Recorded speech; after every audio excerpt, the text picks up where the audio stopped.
ಕೇಂದ್ರ ಸರ್ಕಾರದಿಂದ ಜಿಎಸ್ಟಿ ಕಡಿತ ಶೇಕಡಾ 12ರಿಂದ 5ಕ್ಕೆ ಜಿಎಸ್ಟಿ ಕಡಿತ ಹಿನ್ನೆಲೆಯಲ್ಲಿ ಹಾಲಿನ ಉತ್ಪನ್ನಗಳ ಮೇಲಿನ ಜಿಎಸ್ಟಿಯನ್ನು ಇಳಿಕೆ ಮಾಡಿದ್ದಾರೆ.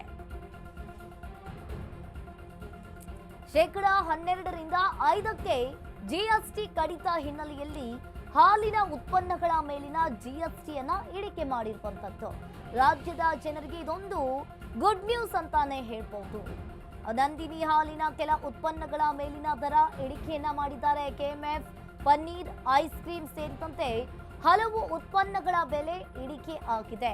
ಇದೇ ಸೆಪ್ಟೆಂಬರ್ 22ರಿಂದಲೇ ಹೊಸ ದರಗಳು ಜಾರಿಯಾಗುತ್ತೆ. ಇನ್ನು ಪನ್ನೀರ್, ಐಸ್ ಕ್ರೀಮ್ ಸೇರಿದಂತೆ ಹಲವು ಹಾಲಿನ ಉತ್ಪನ್ನಗಳ ಮೇಲೆ ದರ ಇಳಿಕೆಯನ್ನ ಮಾಡಿದೆ ಕೆಎಂಎಫ್. ಇದೇ ಸೆಪ್ಟೆಂಬರ್ 22ರಿಂದಲೇ ಜಾರಿಗೆ ಬರುತ್ತೆ. ಹಾಲು ಮತ್ತು ಮೊಸರಿನ ದರ ಯಥಾಸ್ಥಿತಿಯಾಗಿರುತ್ತೆ. ಆದರೆ ಪನ್ನೀರು, ಐಸ್ ಕ್ರೀಮ್ ಈ ರೀತಿಯಂತಹ ಹಾಲಿನ ಉತ್ಪನ್ನಗಳನ್ನ ಕಡಿಮೆ ಮಾಡ್ತಾರೆ. ಶೇಕಡಾ 12ರಿಂದ 5ಕ್ಕೆ ಜಿಎಸ್ಟಿ ಕಡಿತ ಹಿನ್ನೆಲೆಯಲ್ಲಿ ಐಸ್ ಕ್ರೀಮ್ ಹಾಗೆ ಖಾರ ಉತ್ಪನ್ನ, ನಂದಿನಿ, ನೀರು ಈ ರೀತಿಯ ಹಾಲಿನ ಉತ್ಪನ್ನಗಳ ಮೇಲೆ ಬೆಲೆ ಇಳಿಕೆಯನ್ನ ಮಾಡ್ತಾ ಇದ್ದಾರೆ. ನಂದಿನಿ ಹಾಲಿನ ಕೆಲ ಉತ್ಪನ್ನಗಳ ಮೇಲೆ ಬೆಲೆ ಇಳಿಕೆ, ಪನ್ನೀರ್, ಐಸ್ ಕ್ರೀಮ್ ಸೇರಿದಂತೆ ಹಲವು ಉತ್ಪನ್ನಗಳ ಮೇಲೆ ಬೆಲೆ ಇಳಿಕೆಯಾಗಲಿದೆ. ಇದೇ ಸೆಪ್ಟೆಂಬರ್ 22ರಿಂದಲೇ ದರ ಯಥಾಸ್ಥಿತಿಯಾಗಿರುತ್ತೆ. ಹಾಲು ಮತ್ತು ಮೊಸರಿನ ದರ ಯಥಾಸ್ಥಿತಿಯಾಗಿರುವಂಥದ್ದು.